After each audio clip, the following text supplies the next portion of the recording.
Sorti précocement du système scolaire, Zanzibar n'aura plus qu'un rêve dans sa vie. Démontrer à tous ceux qui ont cru que l'école était la seule voie pour réussir sa vie qu'on peut faire autrement. Il renonce brusquement au permis de conduire et ne se consacre plus qu'à la musique. Ange Ebogo-Emeran se souvient encore avec étonnement de ce garçon qui avait toujours sa guitare. Quand il n'était pas sur scène, il s'entraînait en imaginant une scène et les spectateurs. Lorsqu'il lui arrivait de s'assoupir, sa guitare était posée non pas à côté, sur la table du travail par exemple, mais sur sa poitrine, sur son cœur.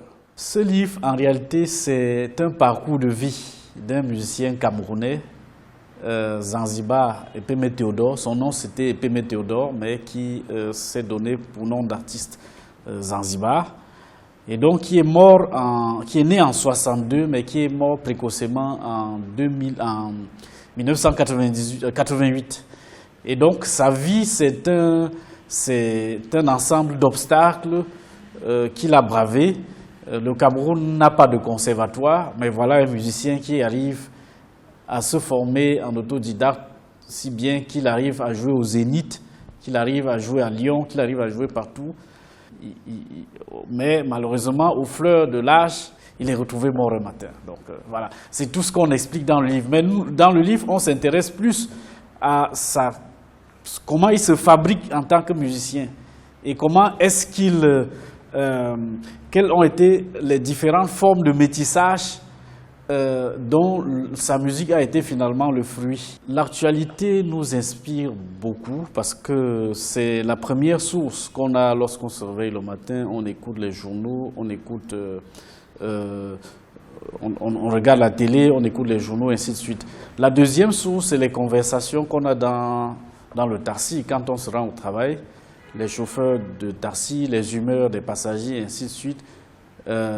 C'est également le moment où les gens essayent de brasser l'actualité et là on a une idée des grands sujets qui sont développés par la société et ça c'est une source d'inspiration. La troisième source d'inspiration c'est également en lisant les autres romans, en étant peut-être déçu par la conduite qu'un auteur attribue à un personnage. Tu aurais aimé qu'il vive un peu plus longtemps, voilà qu'il l'a tué, ou alors tu aurais aimé qu'il soit un peu plus méchant, mais on le rend plus gentil. Le message, si on peut dire, est l'un des messages. Hein, c'est simple, à savoir que les chemins de la réussite sont multiples. Voilà un garçon qui a à peine fait le cours élémentaire 2, qui est dans un pays qui n'a pas de conservatoire où on apprend à jouer à la musique, à la guitare, mais qui réussit à faire sa vie, qui réussit à voyager, à prendre l'avion, à aller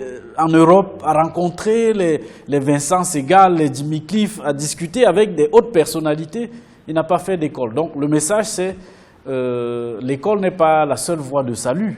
Bon, il est bien vrai, quand on dit école, nous on veut précisément dire l'école classique, parce que la rue, c'est aussi une autre école. Alors, dans mon prochain livre, j'envisage d'étudier la nouvelle génération des femmes qui rentrent dans le Bikutsi.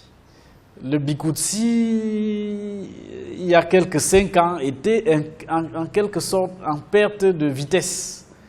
Mais les 3 dernières années ont connu un regain.